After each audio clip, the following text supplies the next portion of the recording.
Watch the 2026 Bach High Parade and Firing of the Bombs, March 21st and 22nd, right here on Yuba-Sutter.LIVE. Presented by Comfort Keepers of Yuba-Sutter and Nevada counties, our live parade coverage from Marysville's Chinatown starts just after 11 a.m. Saturday, with Firing of the Bombs at 4 p.m. Sunday. We'll have unscheduled reports from other parts of the Bach High Festival downtown. Couldn't catch the live streams? Watch our replay with festival coverage, 7 p.m. Sunday, March 22nd. The 2026 Bach High Parade and Firing of the Bombs. Presented by Comfort Keepers of Yuba-Sutter and Nevada counties, March 21st and 22nd, right here on Yuba-Sutter.LIVE.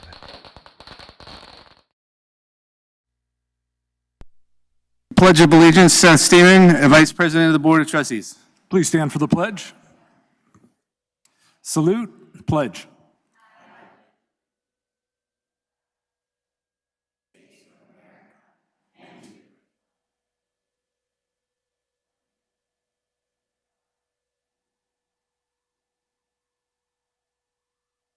Thank you. Please be seated.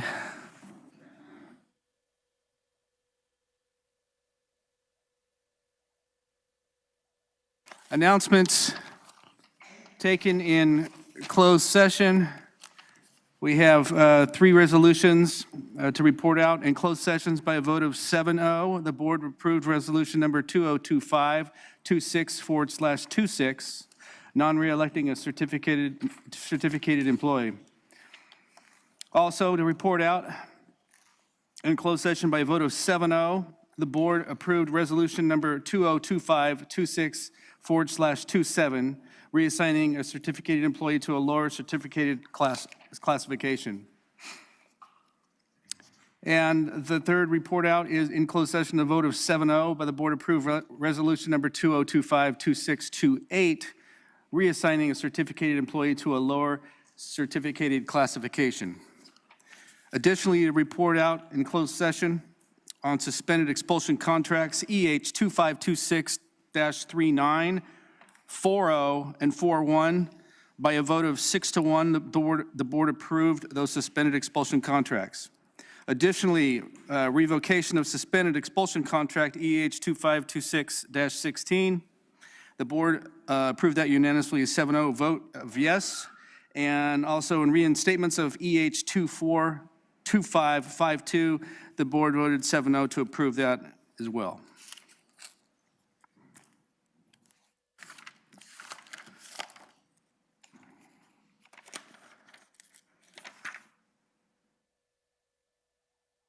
Okay, and then comments from board members. Number 5, Mr. Crawford. Okay. Mr. Criddle. Mr. Steeman. I would just like to say hats off to our Marysville varsity boys basketball team and their success so far in the playoffs.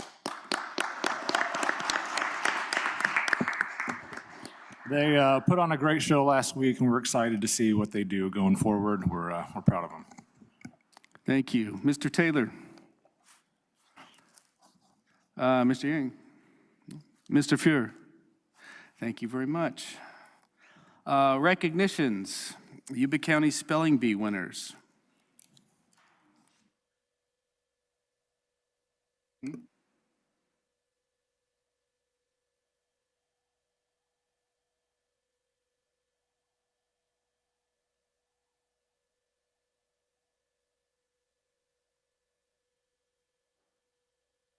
The audience, it is my great pleasure to come up here again to continue to announce Marysville Joint Unified students are continuing on within the spelling bee. So to qualify for the state competition, that's what we're talking about here. Now we're at the state level. We've had the site level, we've had the district level, we've had the county level. Now we're going up to the big leagues.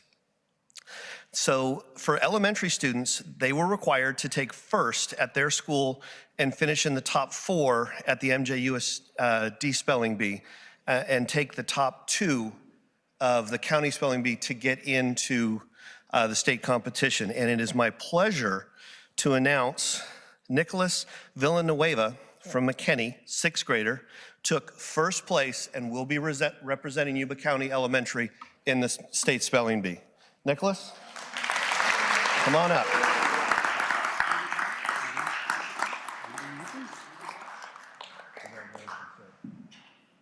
Yours. Good job.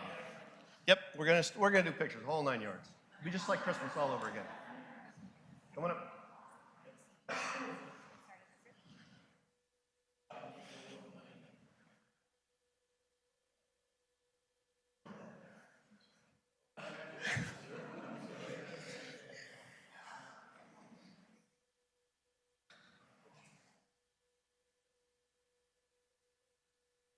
Perfect, got him there. Okay, so now for the junior high. Middle school students are required to place in the top 2 at their school spelling bee, finish in the top 4 with MJUSD, and place in the top 2 Yuba County spelling bee. Like to note that both spots are going to MJUSD students. We took 1 and we took 2. So in second place, we have Weston Capoli.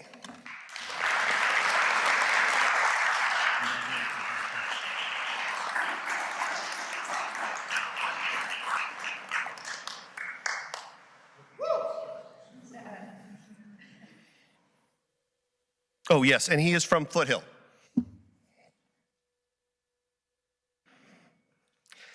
And the Yuba County overall winner, if you've been following the spelling bee for any period of time, this is not a name you should be unfamiliar with. I'll read the bio first. Francisco, spoiler alert, okay. So, let's see.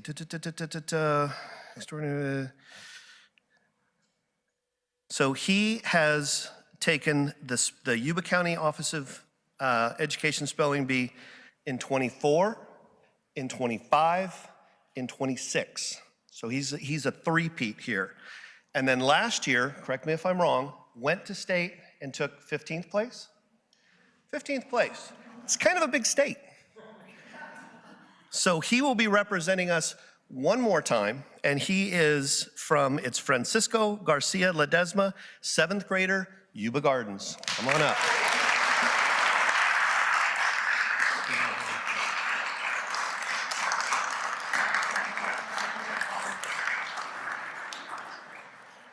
And then what we'll do is once they do that, we'll get all 3 of them together.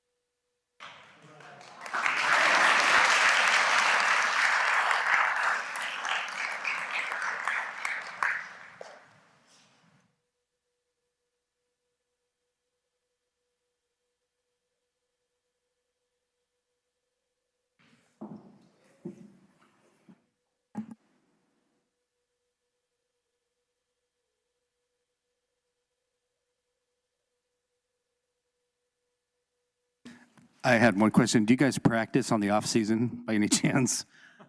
Yeah? No? Okay. Very impressive. Very impressive. Comments from school site representatives. Lindhurst High School.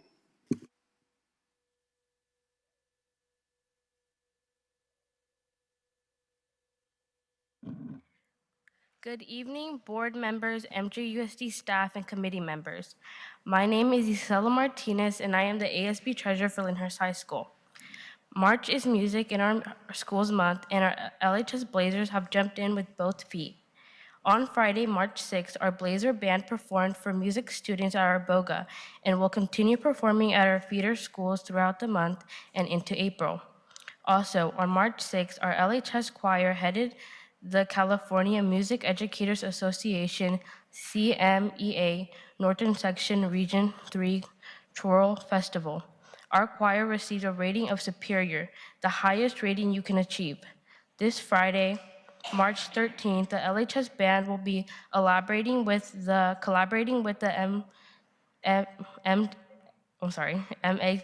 MHS band for their CMA AS Festival performance at Butte College at 10:30 a.m. So please send our students positive vibes and good skills for a wonderful performance. Finally, on Friday, March 20th, the LHS and MHS bands will combine once more to perform at the Yuba College International Concert being held at the Lindhurst High School. Concert starts at 7 p.m. Now, to our FFA update. 3 Lindhurst FFA members were recently approved for their state FFA degree, the highest degree an FFA member can earn at the high school level. Congratulations to Summer Miller, Chantel Sanchez, and Giselle Royo. This weekend, 5 students competed in the FFA Agricultural Education Contest at UC Davis, where they submitted a detailed lesson plan that they crafted and then taught their lesson to a group of students. 4 of our members made it to the semifinals round. Giselle Royo earned a fourth overall in lesson plan, and Kylie Laturco earned 5th overall in lesson plan. 11 FFA members attended the Gridley FFA field day this past weekend to compete in Spanish Creed, the best informed green hand improv and group interview. 3 students also assisted the Lindhurst Ag teacher in putting on the horse judging contest as well. 20 Ag Mech students were able to go on a field trip recently to tour local Ag Mech shops. Last week, 3 students competed at the Nevada Union High School Ag Fabrication Contest, and 8 students attended the Western Welding Academy there too. We also received a $500 grant from the Sutter Buttes Garden Club to start a composting and vermiculture project on our farm. This week, we will have 9 students attending the pre-region FFA meeting in Chico, and Esmeralda Rivera Vargas will be competing in the Superior Region LDE finals of Spanish Creed this Friday. Next week, 27 members will be attending the California State FFA Leadership Conference in Ontario. The biggest night of the year is happening March 27th, and the LHS hosts its prom at the Rockland Event Center. The theme is a night in Monte Carlo and comes complete with masks, playing cards, and dice. We are very excited to deliver a once-in-a-lifetime opportunity for our students. We would also like to thank all those who attended the Blazer Multimedia Awards on February 27th. We appreciate the support, and we hope to see you all. We hope to see you all next year. Thank you. Thank you, Ms. Martinez.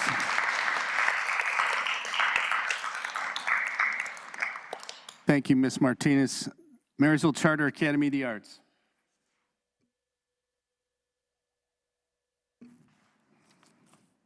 Marysville High School.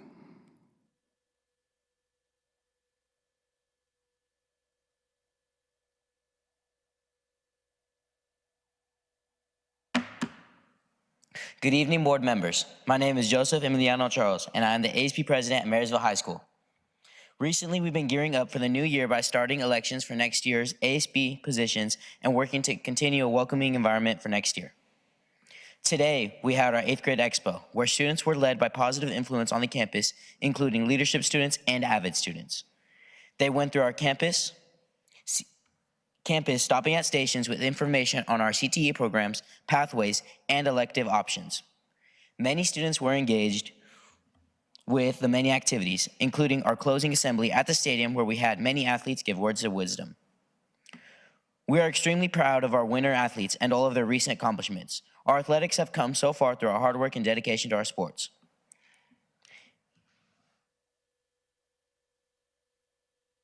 To start off, our boys basketball team finished the season at 26-8 overall.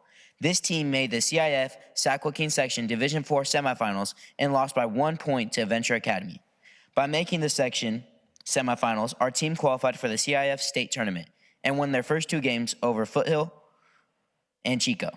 The team traveled to Half Moon Bay on Saturday and lost in the CIF Northern California Division IV semifinals. Isaiah Henry, Stephen Martin, and Jordan Witt all earned first team All-League. Davi Perez and Zachary Granger earned second team All-League. Coach Dan Easter earned CIF Sac Joaquin Section Division IV Coach of the Year from Coach's Corner. Cheer earned first place at a competition at the Stockton Arena, which qualified them for a competition in Las Vegas where they competed over February break. Wrestling won the Pioneer Valley League Championships, being the first league title ever in Marysville wrestling history. Then 2 days later, they went to the CIF Saquaquin Section Division 4 Team Dual Section Championships, and they took first place there as well. Being first ever league champs and section champs in the same year is so exciting and big for our program. On an individual level, Emma Mallon, Adrian Patterson, Tyler Rose, and Landon Letzinger all made it to the CIF Saquaquin Section Masters meet in Stockton. Emma Mallon also qualified for the CIF State Championships for the 3rd straight year and placed 7th in her weight class, there being the 2nd ever state placer and the only women's state placer in Marysville history. And head coach Diego Herrejon earned PVL Coach of the Year to top off this historic season. Overall, the school year has been full of improvement and long-lasting memories, from athletics to the classroom to our school activities. We look forward to finishing the year strong. Thank you, board members, and have a good night.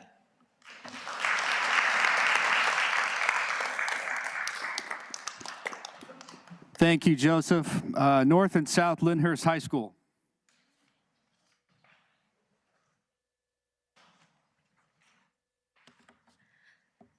Good evening, Superintendent, board members, and cabinet. My name is Sophia Foster, and I am representing South and North Lindhurst High School.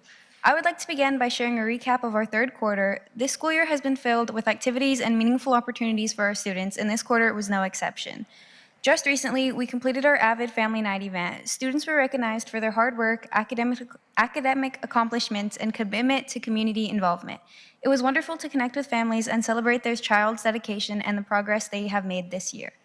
Our students continue to stay actively involved in giving back to the community. Currently, students are volunteering at the local Yuba-Sutter Food Bank and Marbella Senior Living Facility. These opportunities are a meaningful way for our students to connect with and support members of our community. Last month, we took our students to the Tri-County Career Fair, where they were able to explore and discover different career pathways. Students had the opportunity to meet with local employers, learn about different industries, and ask questions about potential careers. Opportunities like this help our students begin thinking about their goals after high school and many opportunities available to them in our community. We are also excited to share that some of our students will be attending the Shady Creek Outdoor School Program as student counselors for the 5th grade students of Ella Elementary. This opportunity allows our students to take on leadership roles, mentor younger students, and support them during their outdoor learning experience. Overall, the 3rd quarter reflected growth, collaboration, and opportunity, and we are excited to continue building on this momentum moving forward. Thank you for the opportunity to share our school activities with you. I have a quick question. What was your name? Sophia Foster. Sophia, great job. Thank you very so much. much. Have a good night.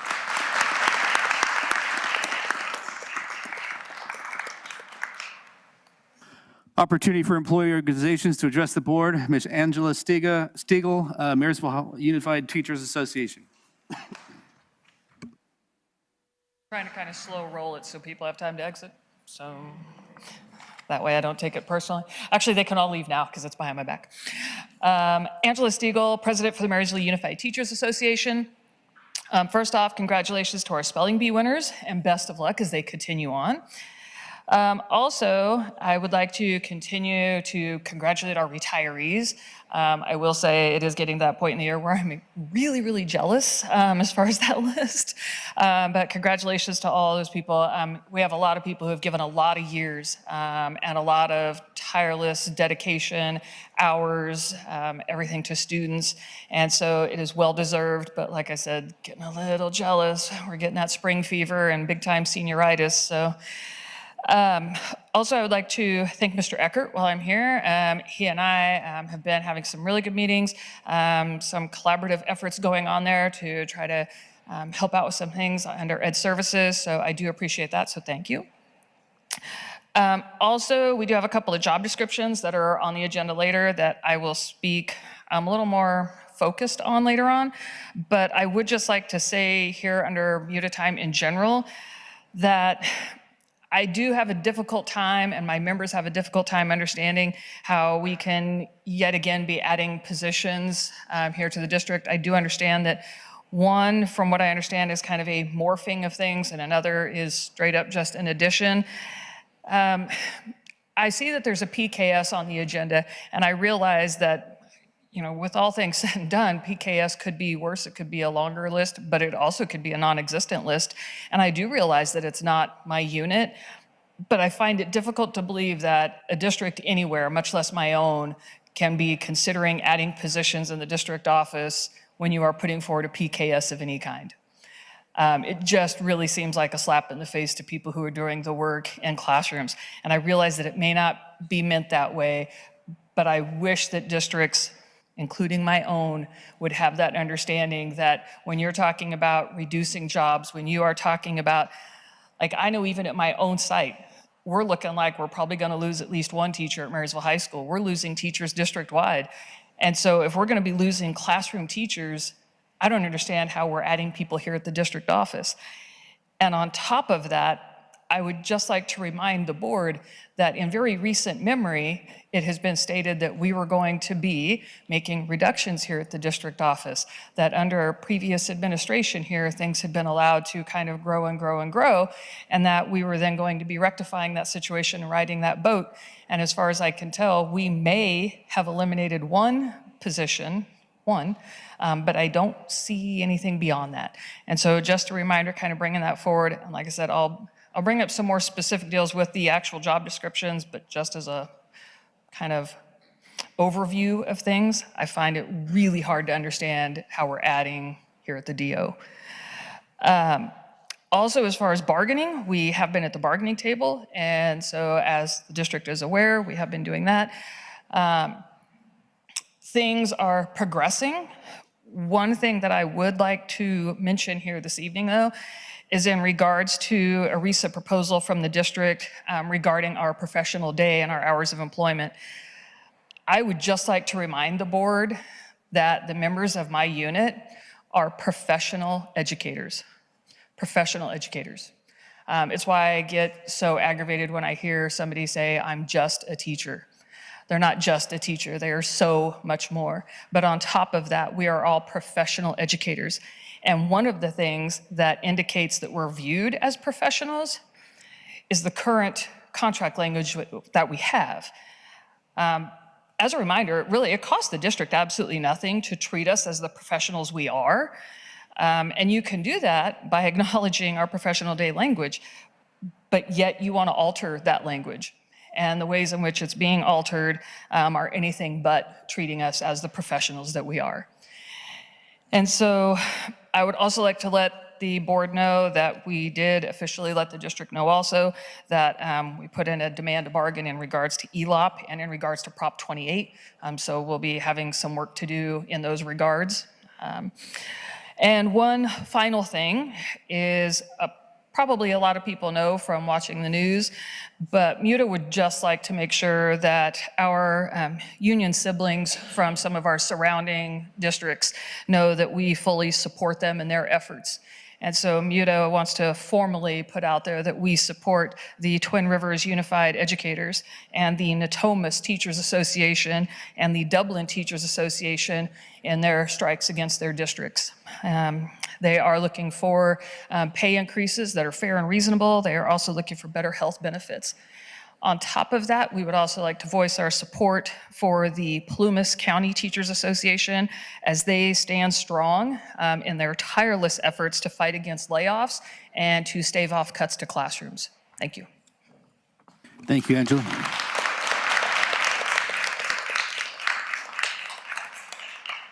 Operating Engineers Union 3, Local 3? No? California School Employees Association 326 and 648. AMACE, Supervisory Unit. Okay. Moving on to number 9, public comment. Persons wishing to address the board under public comments or a specific agenda item prior to the board taking action must complete a public comments card, which looks something like this, and place it in the basket. Speakers will be invited to the podium in the order the public comments cards were received. The public may address topics not on the agenda during this section of the agenda or ask that they be heard during a specific agenda item. Comments are limited to a maximum of 3 minutes per speaker. 20 minutes total time for public input on each item per Board Bylaw 9323. The Ralph Brand The Ralph M. Brown Act prevents the Board of Trustees from responding to these comments with the exception of clarifying questions. The California Government Code, Section 54954.2a states, no action or discussion shall be undertaken on any item appearing on the posted agenda except that members of a legislative body or its staff may briefly respond to the statements made or questions posed by persons exercising their public testimony rights under Section 54954.3. We will now hear public comments from Ms. Stephanie McKenzie. Welcome, Stephanie.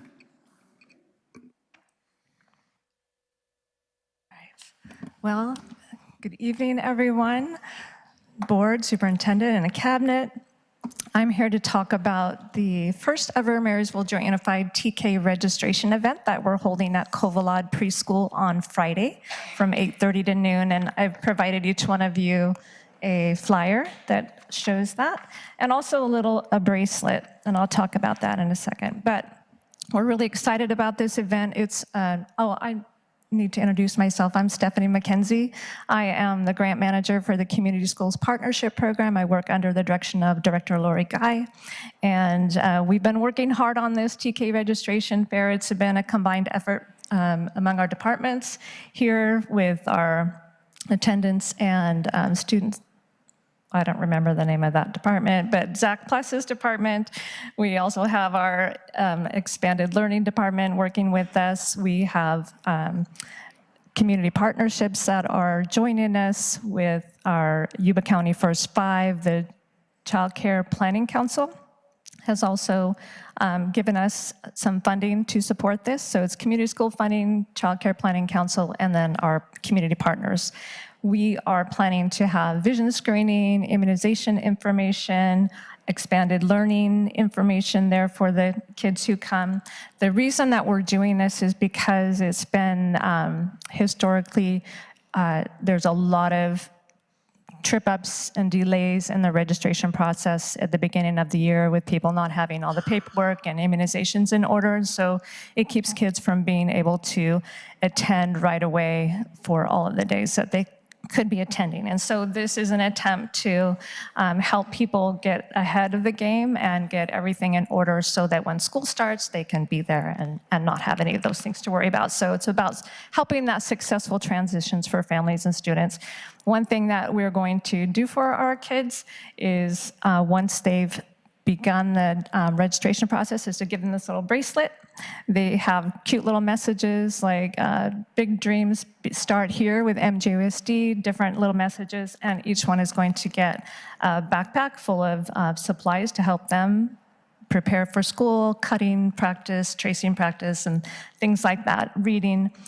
So it's going to be a great event, again, Friday over at Kovalad Preschool from 8:30 to noon. We'd love for you to stop by and see this. It's the first time. We're hoping for a lot of students to show up with their families. We've been getting a lot of phone calls, and so I know there's interest. If you'd like to see Zach Pless and London Duenas, we're on 93Q Radio this morning talking about the event.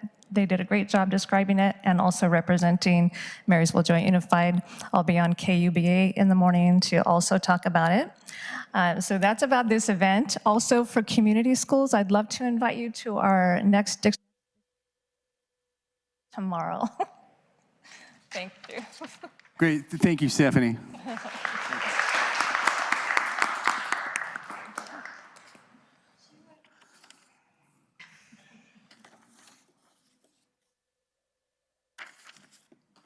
Next, we will hear from Roxanne Burrow. Welcome, Roxanne. Hello, board members and members of the community. I'm Roxanne, and I am the secretary for Linda Elementary's PTC. And I am going to speak behalf for the PTC members and our parents. We are here because we want our assistant principal, Mrs. Vanderstoep, to stay at our school as an assistant principal. First, I'm going to be reading quotes from our members of the community. From our PTC president, Liza, who has been a parent at our school for 2 years with a kindergarten. She says, I don't even remember our last year's VP and who he was. And Mrs. V has been so helpful in implementing the SST with Magnus, her son, and I will be very upset if the district takes Miss V away. We call her Miss V, just letting you know. Teresa, our vice president, who has a granddaughter, she says, why are they moving her? We just got here and she is amazing. Miss V is wonderful for our school. Our treasurer, Allie, who has a kindergartner and a sixth grader, she says, during my children's time and several principals, Mrs. V goes above and beyond to support students and make connections with families. My sixth grader speaks great things about her. It is a relief knowing that my kids feel safe and welcome by Mrs. V. It would be horrible if she were to leave the school. A PTC member, Mai, who has two sons, a fourth grader and a sixth grader.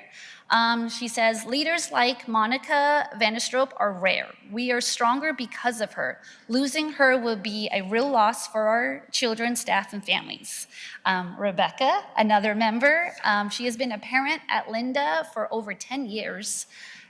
She writes or says, over the years, I have seen administrators come and go, but I can honestly say that Mrs. V has made a lasting and meaningful impact that truly stands out.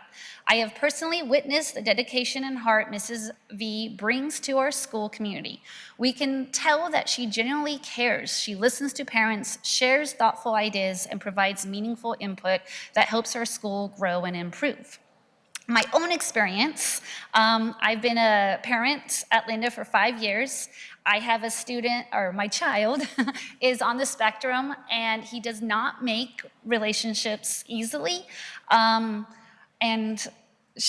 V has had to come and help him reset to be part of the classroom again. So he knows her pretty well. When I asked my child about him, he responded like, oh yeah, she's cool, which is really high praise for my child. There have been rumors going around like the position is gone, she's a woman, it's because the district's trying to save money, but honestly, we don't feel like any of these could be true. As for the budget, our children and their school should come first. We have no idea why the district would take someone away who has made such a positive impact, and our community really needs her. The community deserves to know and have a voice in the decisions that directly impact our children. We, the parents of Linda School, are asking for you, the board members, to intervene.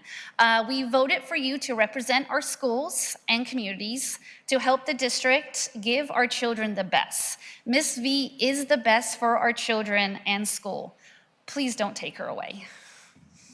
Thank you.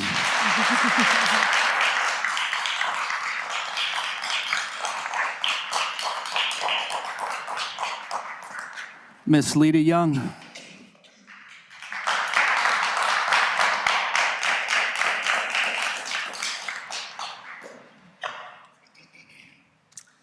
Good evening. My name is Lita Young. This is my 36th year teaching at Marysville Joint Unified. For the last 33 years, I have taught at Linda Elementary. I've worked with many administrators over the years. A few have been exceptional leaders, and Monica Vanderstroop is one of those exceptional leaders. So as you can imagine, I, along with many people at our site, were surprised and confused when we found out that she's being dismissed from her assistant principal job at the end of this school year and being placed back into a classroom. Mrs. Vanderstroop quickly became an integral part of our Linda School community and our culture when she began her assignment in August.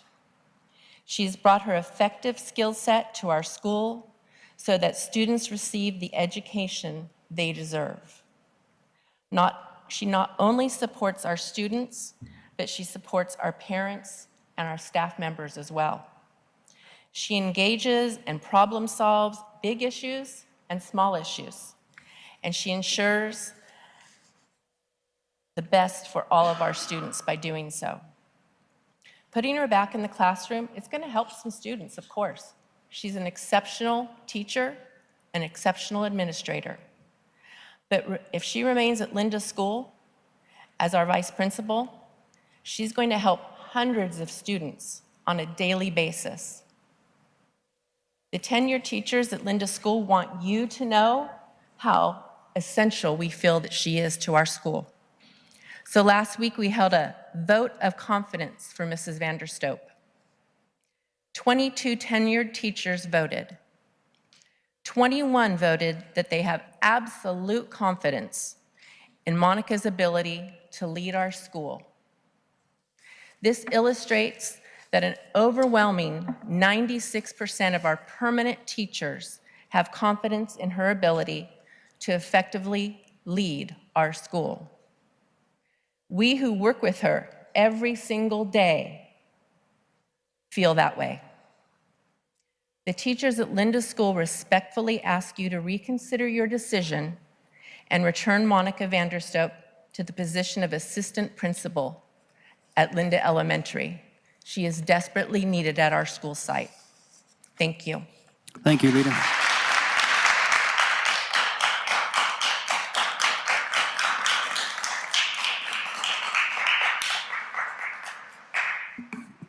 Superintendent updates. Superintendent Jordan Rees.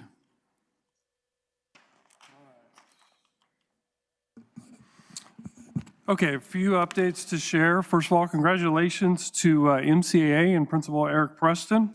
We received information or notification, I should say, from our Department of Education that they have been chosen 2026 California Distinguished School. So congratulations to MCAA. They'll be recognized at the Disneyland Hotel on April 24th. So congratulations to student and staff, as well as parents, and again, Mr. Preston, tremendous honor. They had said it earlier, the students from Marysville High School, again, I had an opportunity to watch them through the CI playoffs and state playoffs. They went up to Chico last week. Chico was the #1 ranked team in the section. They were beating Chico by as many as 17 points and ended up hanging on to the game for 7. So even though they lost Saturday in what's called the NorCal Final Four, they were 1 game away from going to the Golden One Arena in Sacramento for the state championship game. So again, congratulations to Marysville High School boys. Again, another congratulations, Yuba County Spelling Bee champions. If you've not been to that event, it's great at the district level. It's really great at the county level. So again, we wish them best of luck as they move on to state. Friday of February 27th, we had the pleasure with a number of board members and cabinet to go to Lindhurst High School for their BMA Awards. Great event, great atmosphere. Just tremendous to see all the success the students out there are having and staff. Fun event. Students are able to choose staff members for various awards, teachers and classified staff as well. So again, it's a dress-up event, kind of a coat and tie. So again, hats off to Lindhurst for having a great event. I had the opportunity last week to do Read Across America up at Yuba-Feather, was able to do all the classes up there on Thursday. Obviously a beautiful setting, beautiful school, as well as Kynoch on Friday. So again, thank you for the school sites and teachers for allowing me to go into the classroom and read to those students. I also had a first-time opportunity that I went into kind of reluctantly, and that was to be a judge for the Yuba-Sutter Quilt Guild judging. That was at Yuba-Sutter Fairgrounds last Friday. I was absolutely blown away, amazed at the work that the ladies absolutely created. So if you've not seen that before, certainly it's something I would recommend to do in the future. So again, a great event, and thank you for Senator Torres for inviting me to go to that as a judge. And that's all I got. Thank you. Thank you, Superintendent Reeves. Moving on to 12.1, approval of the February 24th, 2026 regular board meeting minutes. Board, are there any noted corrections that need to be? If not, do I have a motion to approve?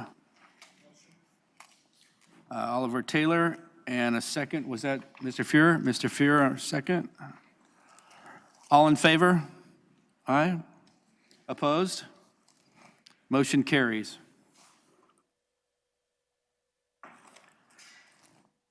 (12.2) Approval of consent agenda items. We will now approve the consent agenda items 14.1 through 16.5.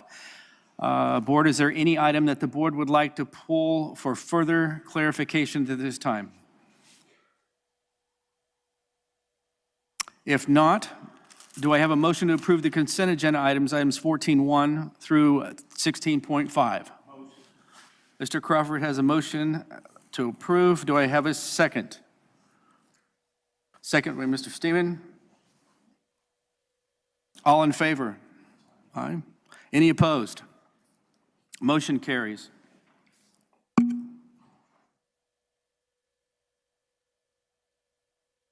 Moving on to new business.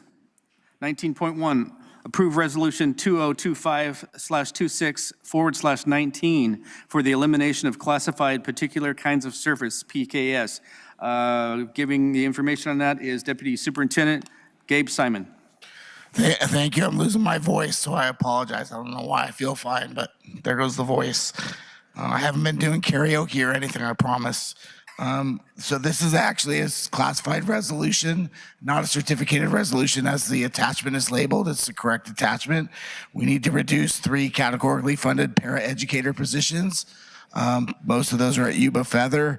These individuals will be noticed before the weekend and will be offered open positions in the district. Some of the positions include the same number of hours they're currently staffed. So they'll have a variety of positions to choose from, but be able to land in the same or fewer hours than they're currently working in for next year.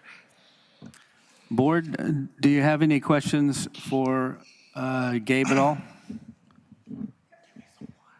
If not, do I have a motion to approve? Mr. Crawford has a motion on the floor to approve. Do I have a second? Second from Mr. Steeman. All in favor? Opposed? Motion carries 7-0. She's getting things. Yeah, it's supposed to be good for the karaoke voice, Gabe. So I know. Ashley's got me covered. She's getting something. I don't know what she's getting. 19.2, approve the job description, coordinator of categorical programs in college and career readiness. Deputy Superintendent, Mr. Gabe Simon. Thank you. This position will support the oversight of state and federally funded programs while aligning with the LCAP goals and district priorities. And I'm going to let Mr. Eckert speak to the rest of it. Thank you very much. This position, as Dr. Simon said, will provide oversight and coordination with our state and federal categorical programs. We currently administer multiple state and categorical programs. On average, we're about $20 million. And that requires significant ongoing monitoring to ensure the compliance with the funding requirements and allowable uses. Dedicated oversight helps to ensure that such funds as like our title funds and other targeted grants, CTIG, Carl Perkins, Ag Incentive, those just name a few, are implemented effectively and aligned with district priorities and the local control accountability plan. The categorical monitoring supports accurate documentation, fiscal accountability, and program evaluation while assisting school sites in meeting their state and federal requirements. The oversight helps protect the district funding while ensuring resources are used strategically to support student achievement and targeted student populations. In addition, this program will also oversee the college and career component of educational services where many of these grants are located. Any questions? Board, does have any questions? Dr. Yang? I do have one question, and it applies actually to 19.2 all the way to 19.6, which is that normally when we do positions, I believe that the dollar amount is actually included. And so I noticed that on all of the positions, I see the pay range is is put in the purpose of the agenda item, but there's no way for us to tell what is the fiscal impact, right? So we know, so is it going to be budget neutral or is it going to impact, because it tells us the source, but it doesn't tell us the dollar amount that and where it's, what it's impacting for all of those categories. Yeah, I can get that information. It's off of the it would be off the AMA's salary schedule. So those are, I can't speak to the budget piece about, maybe Jen can talk about that piece. Yeah, and I did also notice that when I looked at all of them, most of the positions impacted multiple locations too, so they're spread across. So that potentially explained why there was no dollar value for what the fiscal impact is. Yeah, that wasn't by design. It was just left off the item. Did you want to speak to the multiple funding sources? Yes, thank you. Yes, this is multiple funded. It is paid for with some restricted dollars and then our LCAP so that it spreads that cost throughout, depending on what kind of work they do. It has to be tied to a grant that allows that work. It has to be an allowable expenditure in that grant. So it is spread between Title I, CCSPP, and our LCAP, which is unrestricted dollars. So that doesn't answer the bigger question, which is this all budget neutral, or is there's a impact on all of these new positions? Well, is this a new position, or is it taking the place of a position? Then it would not be budget neutral. Okay. And that applies to 19.3, 19.4, and 19.5, and 19.6, since all of them are missing that line item as well, right? Is it others true? Because there's no dollar amount on that, on the subject line Well, item. it does apply to 19.3. It's very similar to 19.2 in that it's spread between restricted and unrestricted dollars, and it, if it's taking the place of a position, then it's budget neutral. If it's an addition, it is not. Okay. So it's a planting, right? Yeah, okay. And then how about 19.4? Is that supplanting or is that new? That is related to 19.3, right?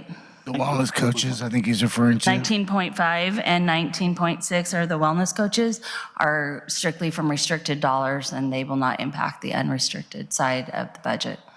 With some dollars that we received from prior year from Medi-Cal. So the thought behind this, and I know we're jumping ahead because it's not on this item yet, but is to start these positions, the wellness coaches will be able to bill and receive more money in, and then they can be self-sustainable, and we can grow that program. So we're using one-time dollars to get the program going from our Medi-Cal dollars that we received last year and this year from prior years going back 3 or 4 years.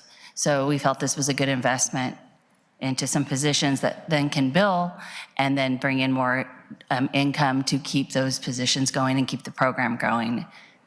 Okay, so only 19.2 is a new position then. Okay, so then, Bob, can you explain what's the urgency of having that position then? Yeah, I see it in the background, right?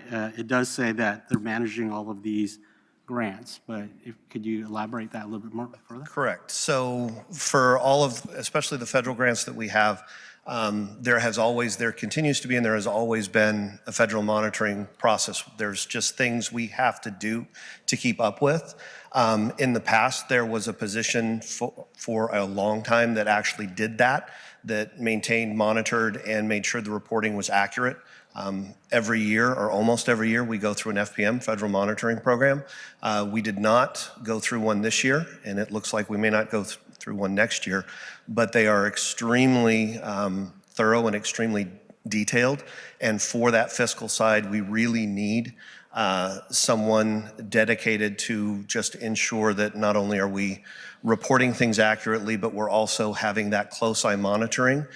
In other words, somebody who is almost solely dedicated to that to ensure that the expenses that are being put forward are allowable, so that we don't get in a position where when we go through an audit, it turns that we have to actually end up, those were unallowable expenses, and that we have to give that money back at the end of the audit. Bob, how long have we been out without that position right now? 2 years, 2.5 years. Thank you. Board, do you have any more questions for Bob or Gabe?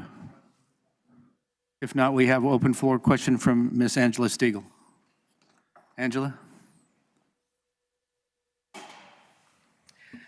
So Angela Stiegel, Marysville Unified Teachers Association. To answer your question as far as how much, salary range is $94,705 to $163,291. It is also not certificated, it'll be AMACE. I know that's a technicality that came up. The idea that this somehow falls under CCSPP is yet another stretch. Our district has used our community schools money in ways which have not exactly been beneficial, and they continue to not be beneficial. And so the fact that we somehow need a coordinator of programs here and use that out of community schools, I find problematic at best. It definitely is not budget neutral as far as that goes. But also, this person is going to be under the direction of the Director of Educational Services, which, if that job description is approved, is leaning 100% towards elementary. So this person also then, supposedly, according to the job description, you guys are going to strongly encourage elementary education experience, despite the fact that the vast majority of this is actually secondary.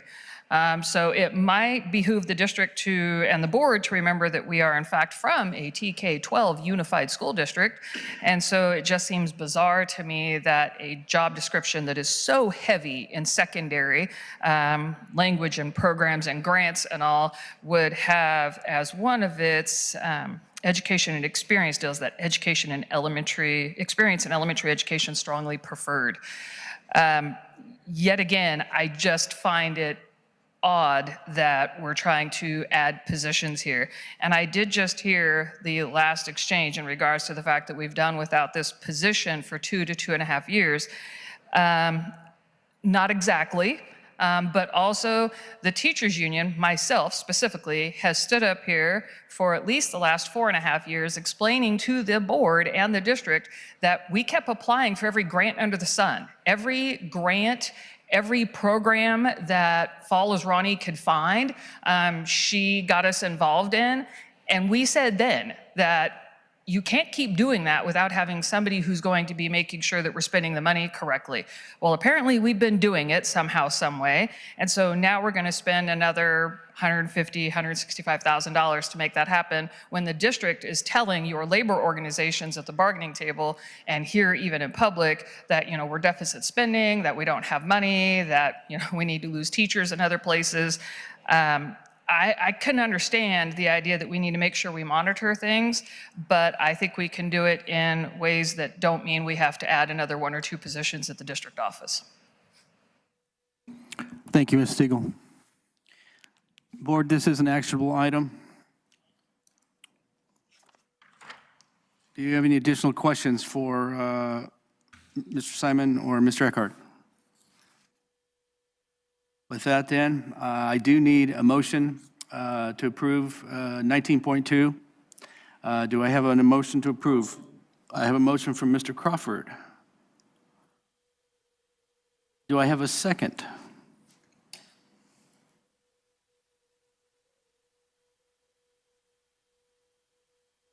Do I have a motion for a second? Okay.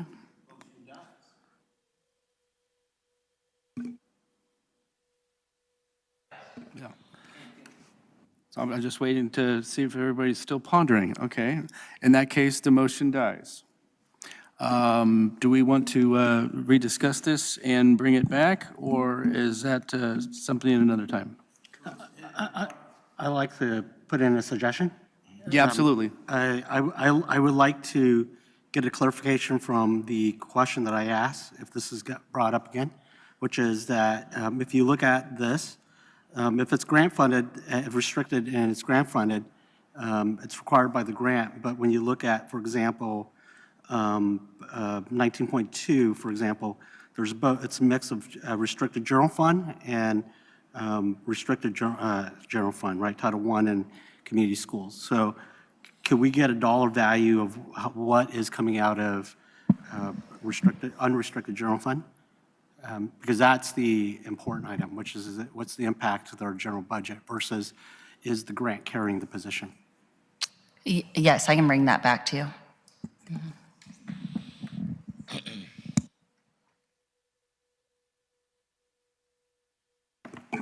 At this time, 19.2, the motion has died. We will now move on to 19.3. Mr. Simon, Mr. Eckhart, the floor is yours. Thank you. This is the Director of Educational Services. The position provides leadership and oversight for instructional programs with a focus on teaching and learning and curriculum and instruction. And I'll let Mr. Eckert finish the description. Okay, thank you very much.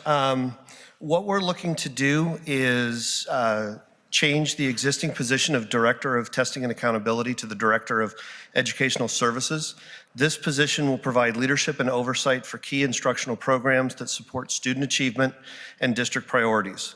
The position works very closely with school sites to support curriculum implementation, oversees English learner services, assessment systems, state and federal program compliance. The role also assists with data analysis, professional learning, and the coordination of initiatives with the district's local control accountability plan. It strengthens the district ability to support schools, improve instructional outcomes. This position is really about operational implementation. That's kind of the meat and potatoes about this one, putting it into action at the school sites, assisting the school sites with putting the initiatives in action and the curriculum in action. Questions? Any questions?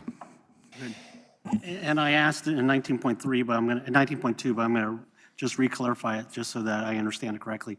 So this position is a supplanting position, right? And it is in fact budget neutral. That is, yes. That's what you told me in 19.2. So. Correct. Okay. Yep. Any additional questions? Ms. Stiegel has a comment for 19.3. Ms. Stiegel? Good evening, yet again. Angela Stiegel for the Marysville Unified Teachers Association. There are a number of questions and issues here. For one, I'm still not completely sold on the idea that it is neutral. But I will say that for a unified school district to have a director of educational services that is strictly or primarily focused on elementary instruction and elementary experience and elementary background, that is problematic. We just heard that this person is supposed to work closely with school sites.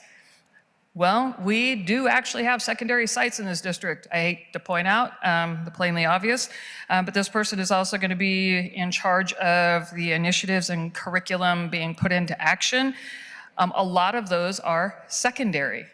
And I've been in this district in my 29th year here, and part of the issue that we have had long-standing with Ed Services is the fact that it has almost exclusively been directed towards elementary education.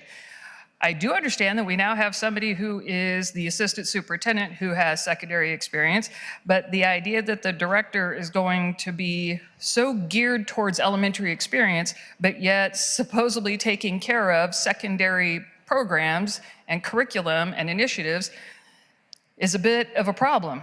And I think for me, one of the biggest glaring issues that brings up is the idea that I think that the district, and whoever you want to take that as far as the district, made a selection for who this person is going to be and then wrote a job description to fit that person. And that's not how life is supposed to work out. We're supposed to have a job description and then we get somebody who will fit that job description.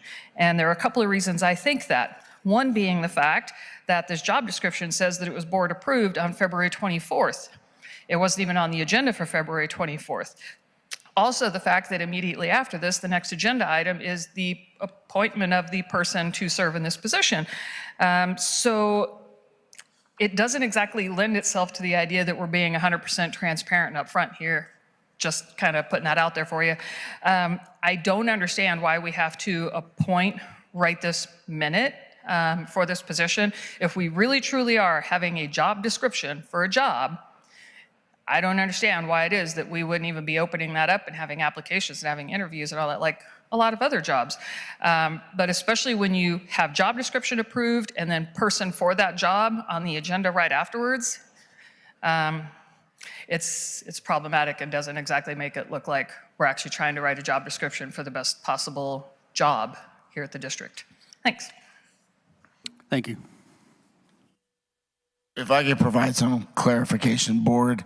The board approval date, the original decision of cabinet was to bring it in February. We decided to take more time to develop the job description. The job description, if the job description is approved tonight, that approval date will be updated before the job description is posted with our other job descriptions, so that's not a hard adjustment. As far as the job description being geared more towards elementary, Mr. Eckert will serve to primarily facilitate and supervise secondary programs with a secondary background. The Director of Ed Services will have crossover in both realms, secondary and elementary, but there is a primary focus in elementary in the job description, which is why it's written that way. If we were to do districts our size, many of the districts have a Director of Secondary Ed and a Director of Elementary Ed. In order for this to be cost neutral, we need to, we're only requesting one job description be approved and one position. Dr. Simon, what is our percentage of elementary to secondary? Percentage of elementary and secondary, number of students. So we have 50%, I'm guessing. Well, there's 23 schools. So we have 4 secondary, yes, as far as percentage, we have 4 secondary schools. You guys know that though, and 18 elementary schools. So I would say 45 secondary, 50 to 55 elementary, but that would be a guess. Maybe 2,000, but high school?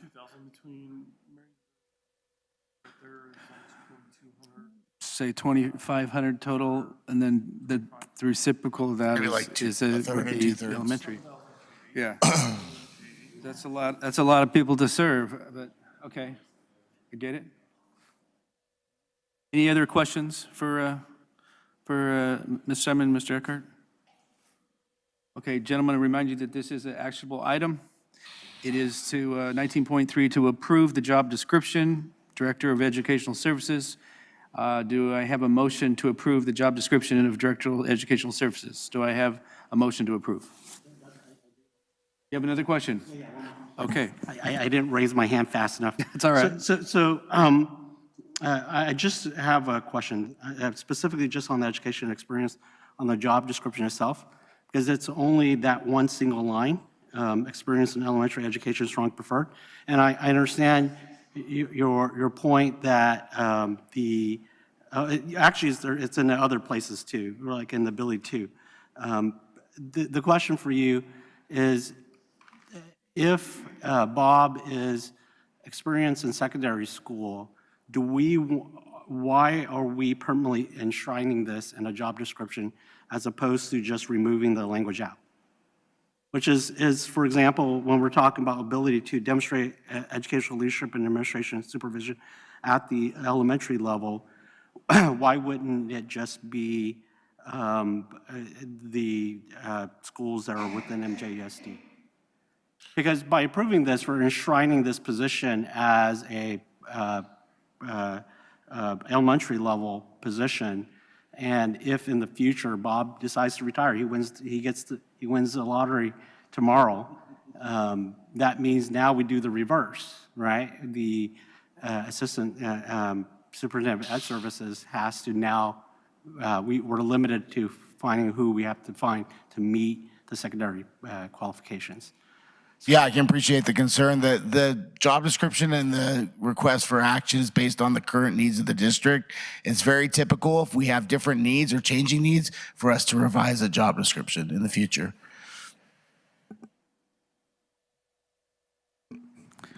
Okay, any other questions?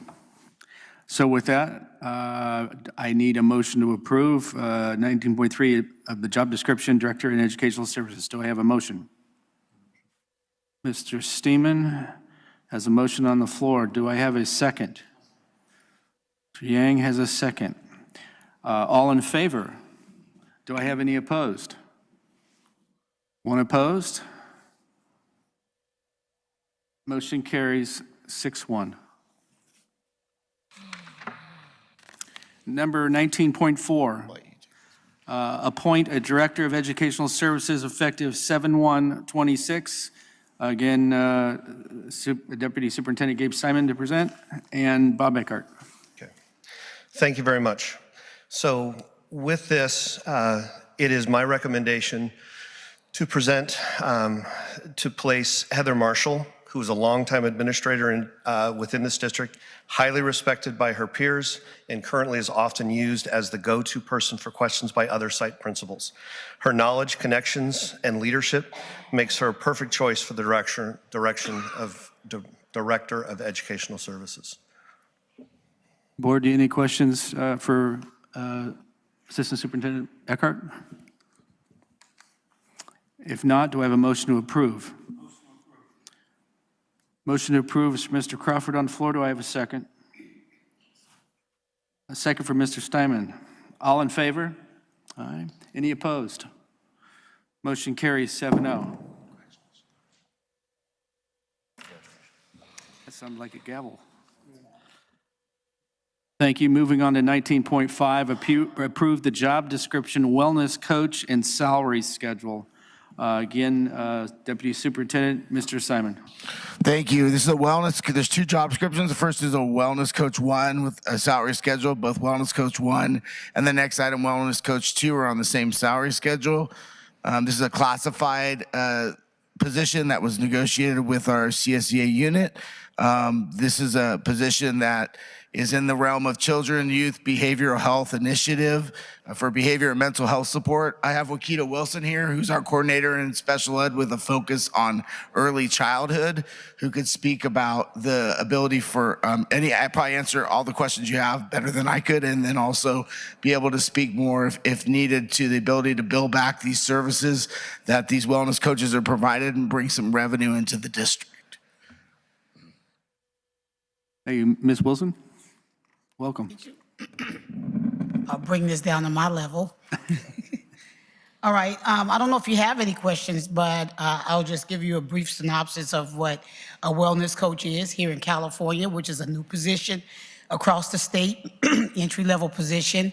The focus is to expand mental health services in schools in particular, and the position is entry-level, particularly looking at applicants with AAs and working on their bachelor's degrees. So we initially in this district received some funding to identify potential people that could fall into that category, and then to identify people who would be interested. So the state was really interested in expanding this role of a certified wellness coach to support and expand mental health services in schools.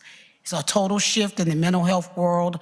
Behavioral health is not going anywhere, but the major component to this is that this is for students that do not have an IEP. This is for students and families that have private insurance or that can be billed directly to Medi-Cal but do not have IEPs. So that's the main component, that's the takeaway.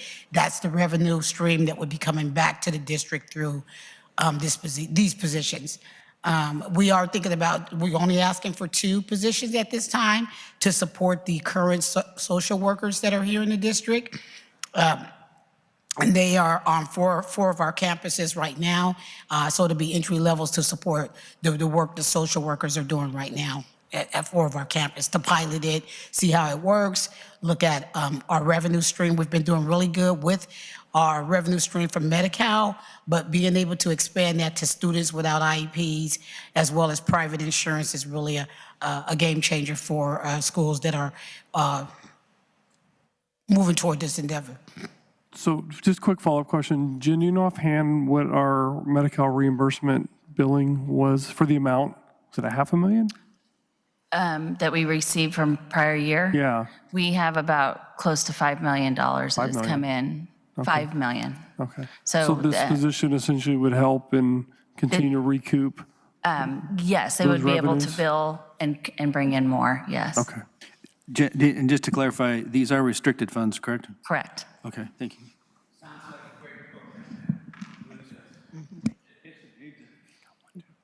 I agree.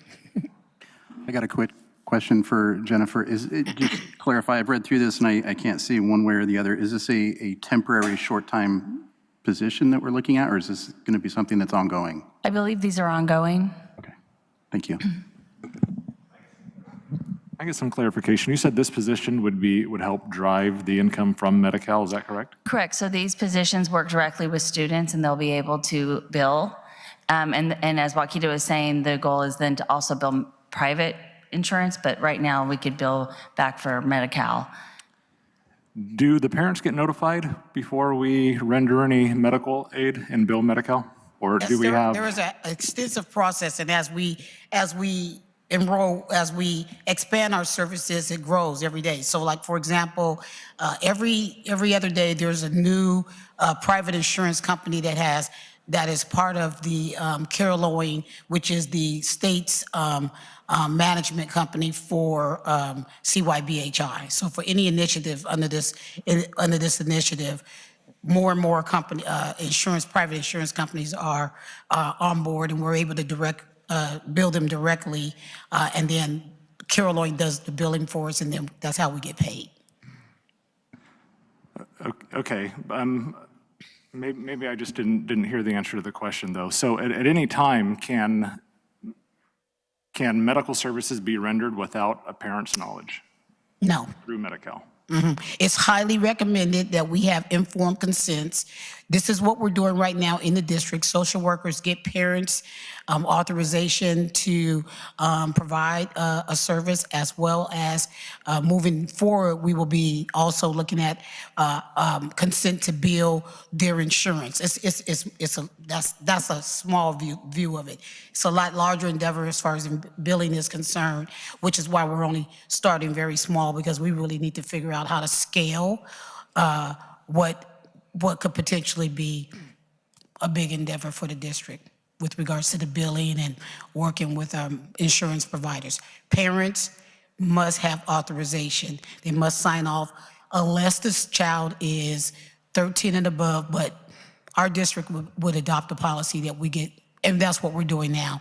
We get parent consent to provide the service. But you said unless they're 13 or above. By law, kids that are 13 can elect to have their own mental health services, but our district policy, as I'm understanding it right now, is parent consent. So all parents, all kids, we get parent consent. Good, thank you. Any other questions? Yes, sir. So the plan is to, right now, the existing plan, the existing operation is that there's recovery for Medi-Cal individuals. Is that correct? I'm sorry. The existing operation right now is that there's cost recovery from Medi-Cal. Is that correct? Social workers. For these services. We bill Medi-Cal right now for students with IEPs. Okay. So that's how we're right now recouping those funds. So anything that has to do with special education, right now, if it's on that student's IEP, we're able to bill them directly. There's some other indirect things like through LEA BOP and so on, and small. But for this particular initiative, which is totally different, they have some different criteria, some different billing codes. Has expanded a little bit about the work that we do. We can bill Medi-Cal and private insurance. So let me understand this correctly then. 19.5 and 19.6 is basic expansion of mental health services in our schools then, is that correct then?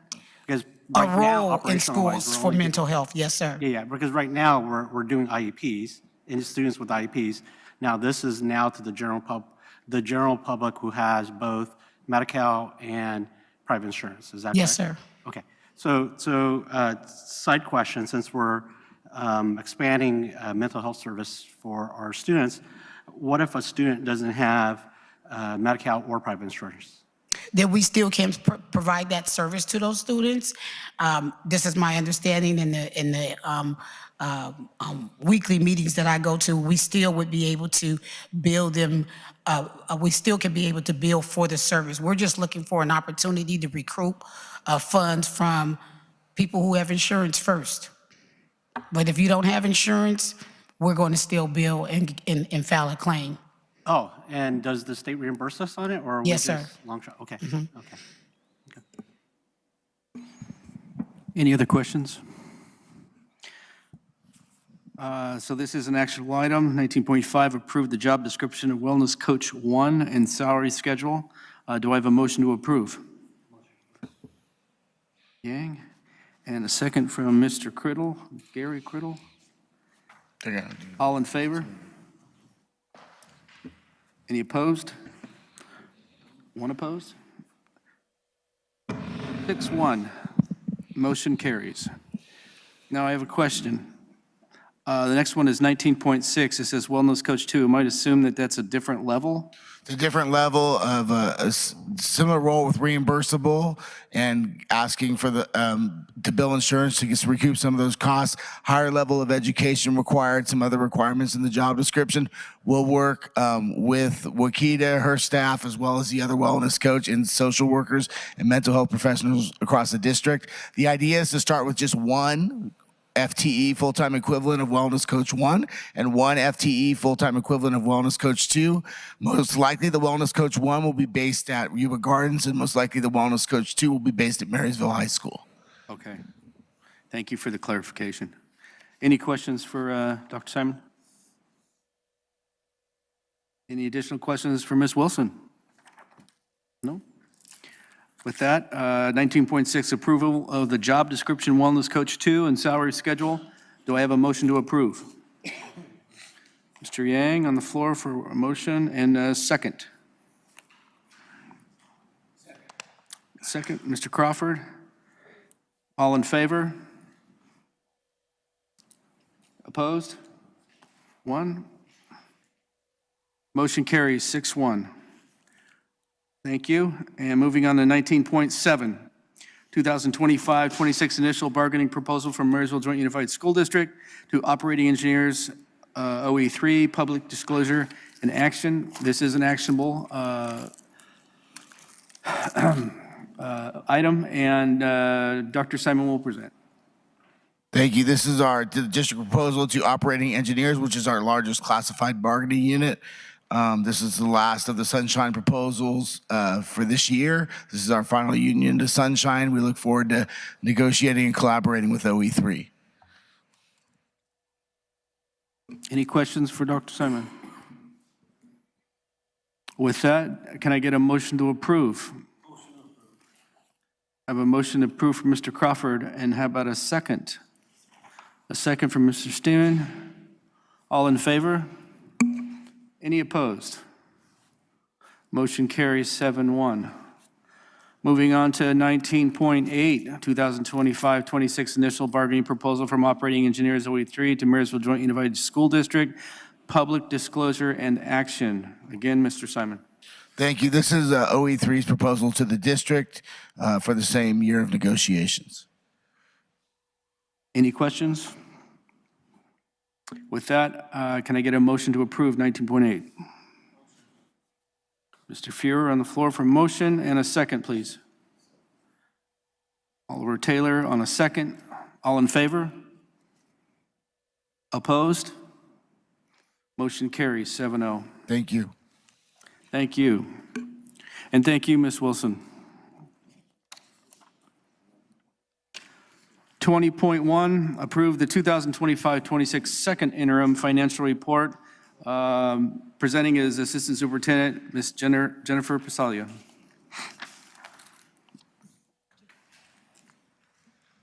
Good evening, Board President Criddle, fellow trustees, Superintendent Reeves, Cabinet, and our Marysville Joint Unified Community. I'm before you tonight to present the second interim financials. It's an overview of the turquoise booklet that you received tonight, or last week. So this evening, I'm going to go over our second interim. We look at actuals from July 1st through January 31st, and then we project out through June 30th of 2026.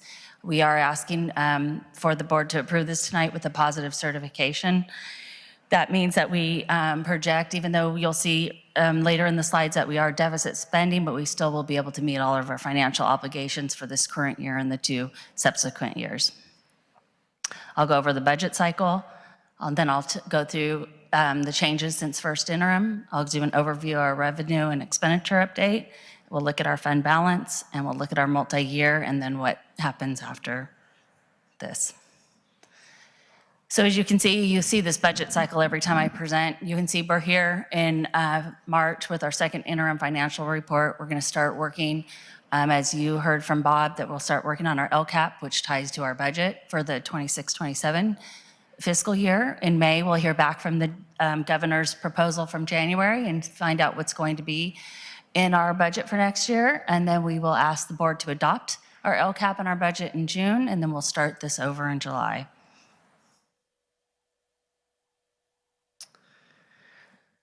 So since I was before you back in December with the first interim, we've had a few changes. As we, every interim, we clean up we look at our budget, we look at what's come in, we look at our actuals, and we try and project out for the rest of the year.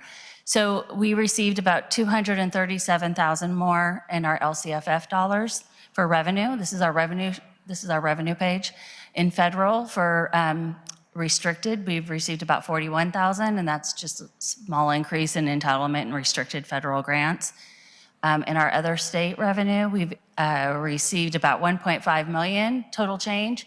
That is in our LCFF equity multiplier, our CTIG, UPK, and a few other grants.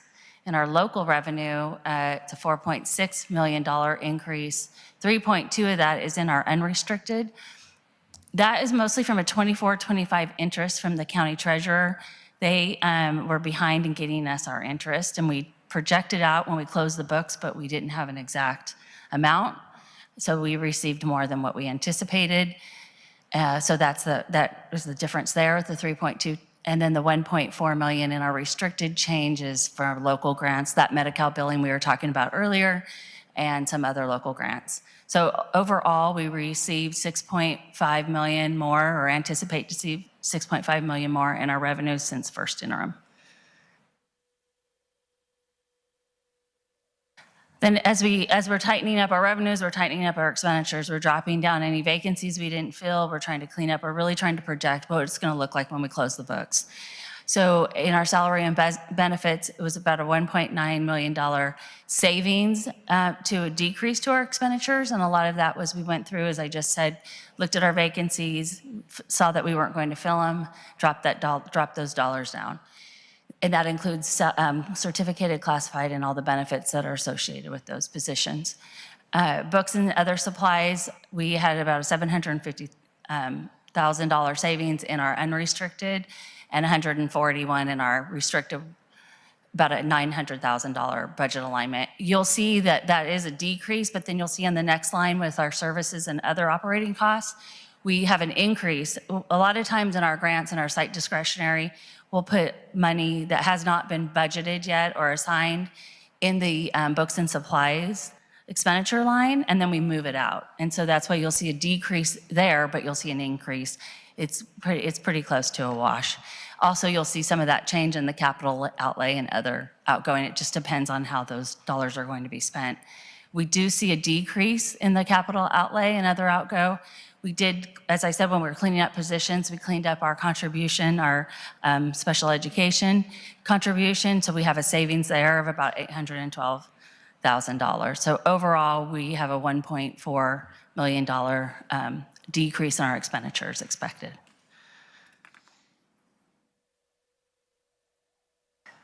So overall, you can see that our total revenue for 25-26, unrestricted and restricted, is a $205 million. 68% of that comes from our LCFF, the local control funding formula.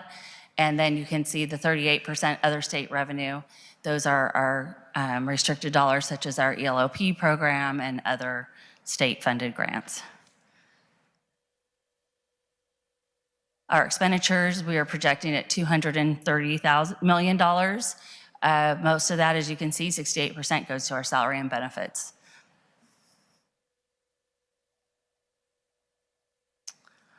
So here's an overcap of our unrestricted and restricted and what that means for where we're going to land with our fund balance, what's going to be in our reserves. So we are looking at about $41.5 million in our unrestricted reserves, $21.7 million in our restricted, and $63 million overall. You can see that we are deficit spending, but this is our total. So a lot of that is our restricted dollars. It's both. It's unrestricted and restricted, but some of that is planned. We get a multi-year grant. We know that we received the funds in a prior year. We're going to be spending them this year, so you're going to be deducting those dollars from your reserves. It's a planned deficit. So what makes up those reserves? We have those allocated or assigned to our revolving cash, our ending inventory in our warehouse, our restricted grants of $21.7 million, assignments, and then that mandated economic uncertainty, which is 3% of our total expenditures. Those assignments that I listed there at $34 million, they're identified here on this slide. We have some one-time discretionary dollars that have been sitting for facilities. We have the Certified Wellness Coach Employer Grant that we received. Wakita Wilson had referred to that earlier. We received that money to get some employees certificated to be, a certification to be a wellness coach. We put some money aside for our technology replacement, textbook adoptions we know are coming up, supplemental and concentration dollars, and vacation liability, site discretionary, and then our future COP payments that we know we have every year. So now we're going to take a look at this year and the 2 subsequent years. This is a page right out of the executive summary. It's page 13. It's really tiny. And the next few slides, I'm just going to summarize it for you. When we create that multi-year, well, there's certain planning factors we use. We have revenue factors such as COLA, our enrollment numbers, and our average daily attendance. Those impact our local control funding formula. Our attendance rate, our unduplicated pupil percentage, that all goes into that magic formula to project what our revenue is for LCFF. Then when we're projecting our expenditures for salary and benefits, we use the STRS employer rate, PERS unemployment rate, and the consumer price index. Those are all taken into consideration. What I left off of there is our step-in column also. So for our multi-year projections, we are looking at for 26-27 and 27-28, $55.8 million in our ending balance in 26-27 and $49.2 in our 27-28.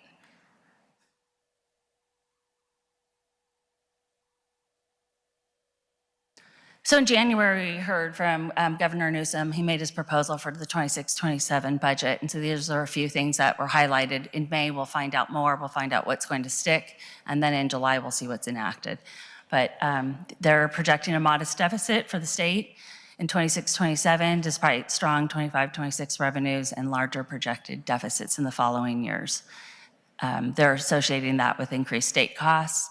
There is still a slight deferral that's an insignificant impact to MJUSD from June to July. That means our principal apportionment we receive every month based on our LCFF funding formula. We're not going to receive it in June, we'll receive it in July. It's not going to be a big impact for MJUSD. We have enough cash flow. So some other enacted state budget components that they're putting forward is the COLA of 2.41 that is projected will be distributed to our special education base rates, and that will look like about $999 per ADA. The 2.41 COLA will also be applied to our California State Preschool, Child Nutrition, Foster Youth Programs, Mandate Block Grant, and other special education revenue components such as our mental health services. That we're going to see an increased funding to expanded learning opportunities for Tier 1. Or Tier 2, this doesn't really impact Marysville Joint Unified. We're already at Tier 2, so we already received the highest allocation. For the student support and professional development discretionary block, we're going to receive about $4.8 million.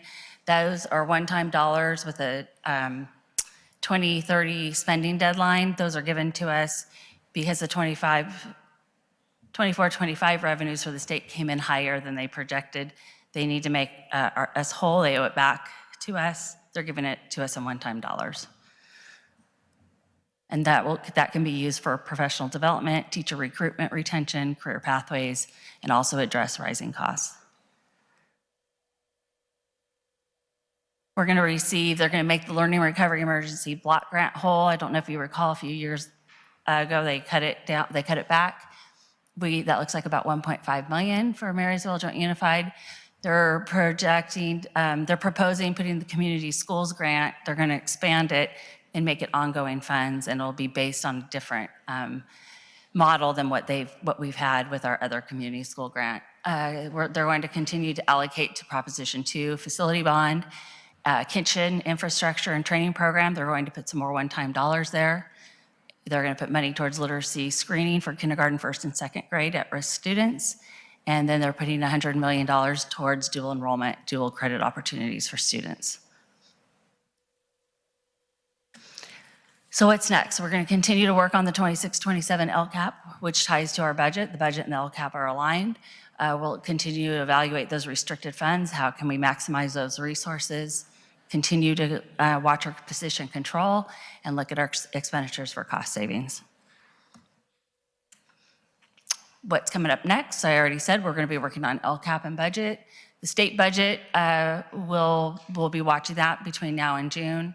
We'll find out in May what's going to happen. We'll build our budget for 26-27 based on the May revise. We'll come to you in June and ask for approval for that budget, and then I'll be back in front of you in August with any revisions to the enacted budget and the impact on ours. I just want to thank everybody. I also want to thank Cindy Helms, her team. They always do such a great job putting this together. It's a lot of work, and I appreciate it. So thank you all. Thank you. Does anybody have any questions for Jen? Jennifer, I'm just trying to understand an item in the actual interim report itself. If you flip to page 11 in the interim report. In the report, this report? Yeah, the book itself. Sure can. I'm assuming that's the same as the digital copy. So I'm looking at the digital copy, and on page 11, capital outlay, the difference between the first and second went up by $755,000. It's still within the budget. If I flip over to page 13, capital outlay is supposed to be 1.8 mil. What explains that difference and jump between the first and second? Is that we just finished more projects? So you're comparing on page 13 is the multi-year, so you're comparing from 26 to 27? Well, no, I'm actually comparing page 11. So if you go page 11 and you go to the first interim and the second interim, yes. And if you look at the variance, there's 755,000, 100,000 in variance? Yes. Is that just because we completed more projects? Yes, it could be that we completed a project. It could be bus equipment that we purchased.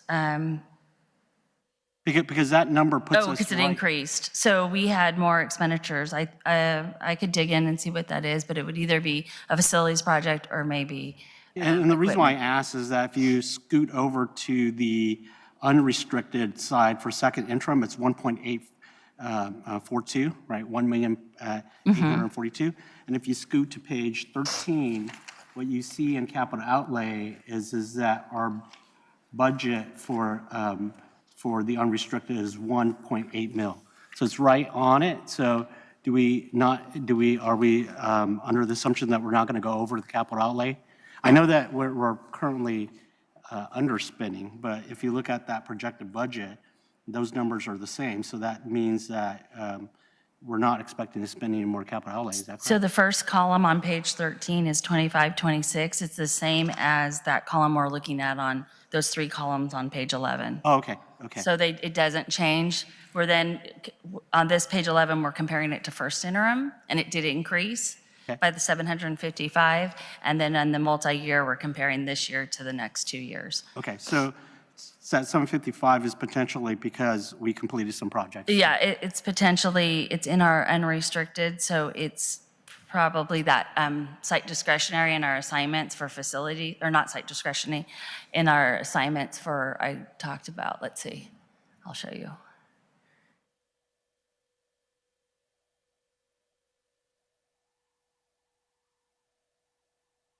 The one-time discretionary facilities, that sits in our unrestricted. That was some money that came from the LCAP a few years back, and it sits in there. And we will use that if we can't use like capital outlay 40. There's certain, it's restricted, and if we have a project such as moving the portables or some things that can't come out of the capital outlay, we'll use that fund. And then it's still tied to the project, so it's still considered capital outlay. Got it. And then the second question that I have, which is the last question I have, is that on the same page 11, if we look at books and supplies, we're currently running a 750,000 not deficit. Decrease. Decrease. So are we underspending our books and supplies? Or No. We're just delaying spending right now? Well, what really happens there is if you look at the line below it for other services and other expenses for 535, when we build the budget and we put budget monies in for site discretionary, we put their money in the supplies account. But then maybe the year goes on and they need to move it to services for repairs or for an assembly or for whatever. So then we do what's called a budget transfer, and we move it from that line down to where they need it. It's kind of the holding. So you'll see movement between those two lines. Got it. So it's not that we didn't buy books then? Right. It's not that we didn't buy books. And that encompasses, yes, books, but also materials and paper and other things that fall within that category. It's not just books.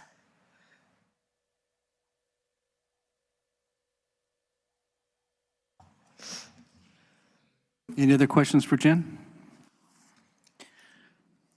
This is an actionable item, so I need a motion to approve the 2025-26 second interim financial report. Do I have a motion?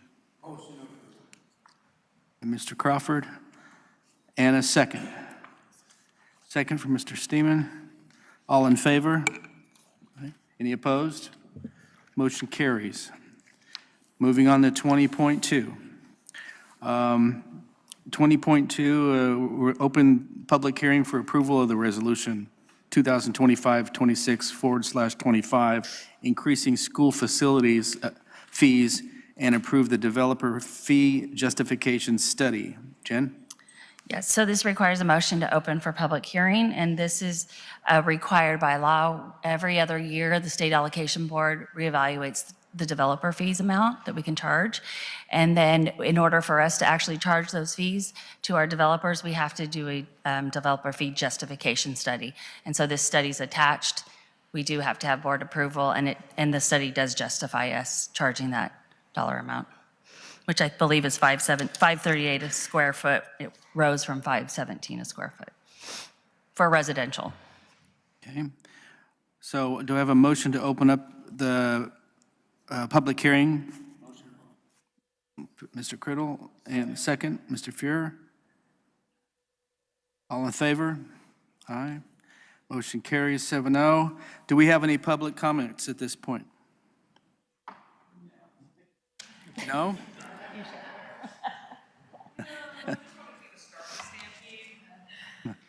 Okay. With that, then I'll move on to closing the public hearing and approving the resolution. Thank you. Mr. Criddle, and a second, Mr. Fuhrer. All in favor? Aye. 7 opposed. Okay, carries 7-0. And with that, we also have to have a motion, to close or to approve the developer justification study. Do I have a motion for that? Motion from Mr. Steeman, okay? And a second. Second from Mr. Criddle. All right, all in favor? Aye. Anyone opposed? No. Motion carries 7-0. Thank you, Jen. Thank you.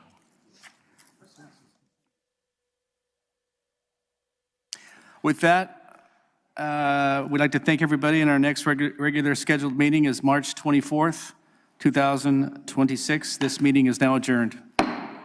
Watch the 2026 Bach High Parade and Firing of the Bombs, March 21st and 22nd, right here on Yuba-Sutter.LIVE.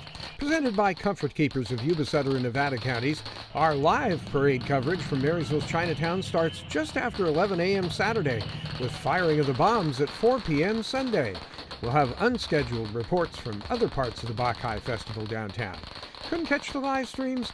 Watch our replay with festival coverage, 7 p.m. Sunday, March 22nd. The 2026 Bach High Parade and Firing of the Bombs, presented by Comfort Keepers of Yuba-Sutter and Nevada counties, March 21st and 22nd, right here on Yuba-Sutter.LIVE.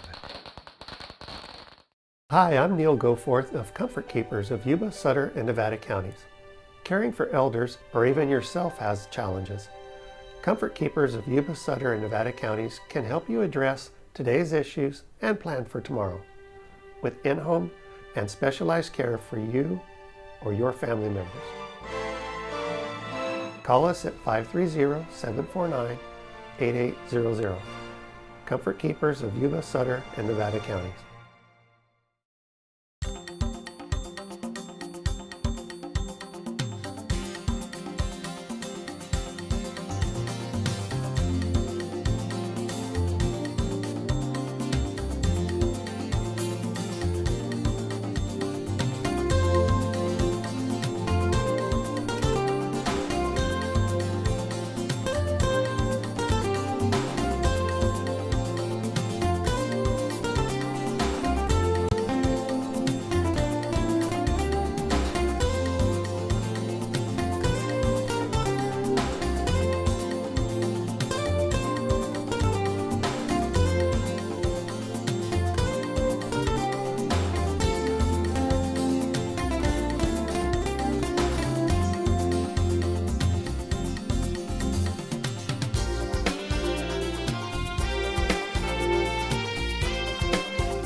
Yuba-Sutter.LIVE. It's the truth that comes through.